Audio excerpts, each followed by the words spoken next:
Well, welcome back. Saturday morning, as fall approaches, the daylight becomes a little bit less, but people are getting out, riding their bicycles. Bicycles are booming here in the Mount Washington Valley and all across the country as people kind of figure out, hey, it's fun, right? And with us, speaking of fun, Jack Steffen here from Gorham Bike Ski. Fun, efficiency. It's you. So let's. Well, first of all, good morning. Welcome. Morning, Marty. And let's.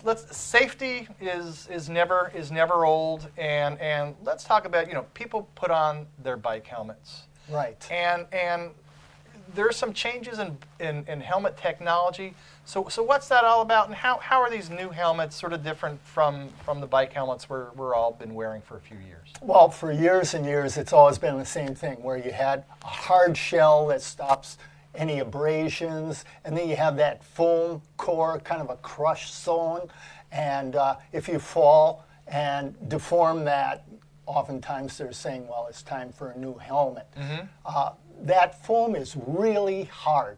I mean, if you're deforming that, that's a major hit, and it's a sudden impact. And we've found an awful lot of things out about concussions over the last few years, especially like with the NFL. So they've come up with some new things to help protect our brain. As Bontrager likes to say, you only have one brain. Let's protect it. So MIPS is something that's been around for a few years now, and I brought an example of that, a helmet with that. And then, as I said, Bontrager has a new take on that.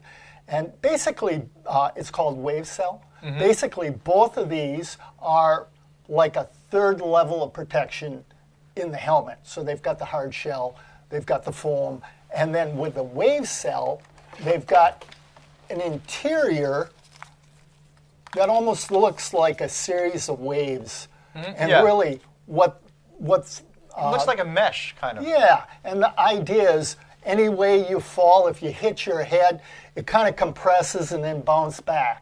Think of it as a shock absorber for your brain. So it slows that sudden impact that you oftentimes had when you just hit that foam. Mm-hmm.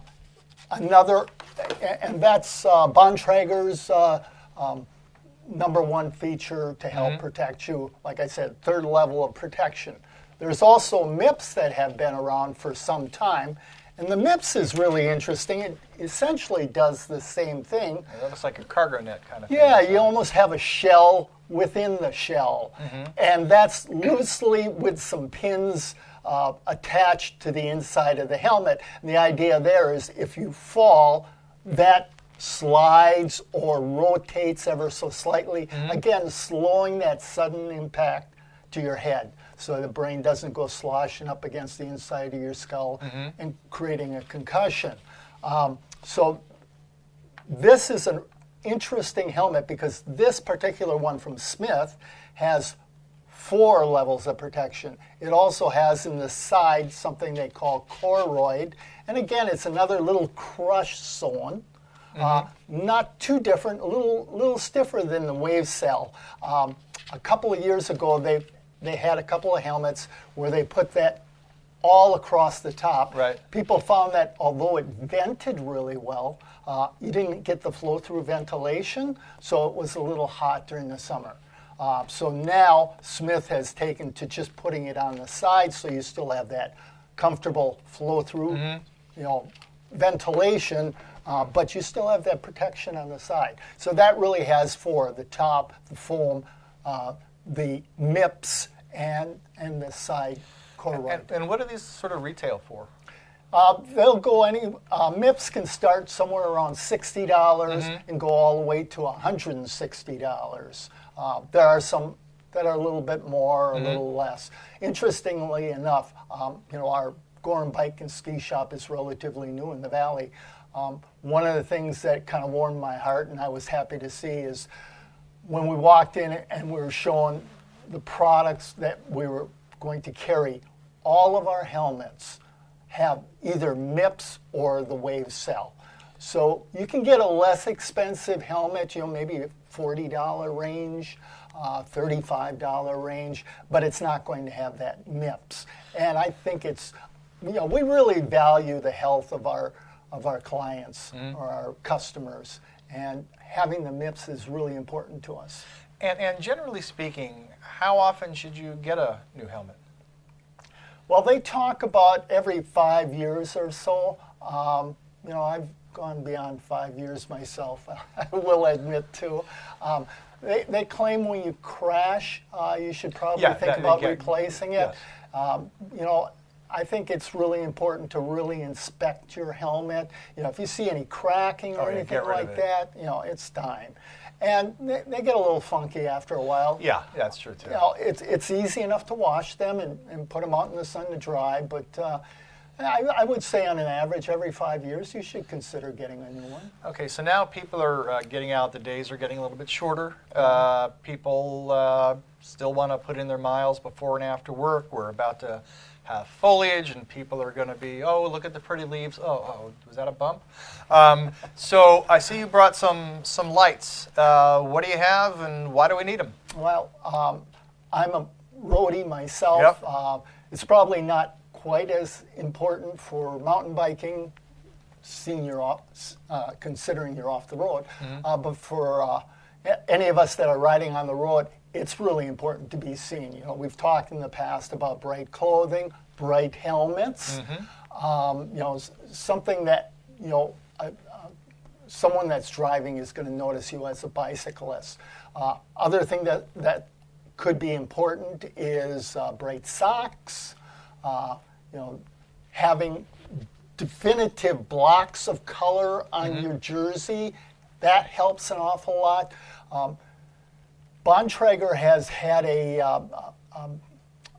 in-depth look at what makes people noticeable as a bicyclist. And one of the things that they came out with is a new line of lights. I'm a big fan of these. Most of the lights nowadays are USB rechargeable, so they're really easy to use. These happen to be really lightweight. By manipulating the reflective area of these, they've gone with a little less bright light, but they've been able to concentrate that light so you can see it a mile away. And you know, it's just a little bit more focused. Night Rider has some really interesting lights, and they just make them brighter. You know, this is 500 lumens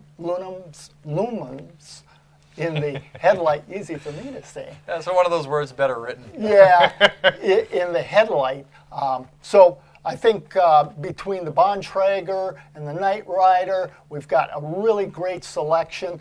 I think it's important to have both front and rear lights. I always talk about how when I go up North-South Road from Artist Falls up, there's that incline, so I'm not going quite as fast. If I have that headlight going, that flashing headlight, I notice traffic that's approaching me, they move over a little bit, giving the people that are passing me a little bit more room. And that's just a function of being recognized as a bicyclist.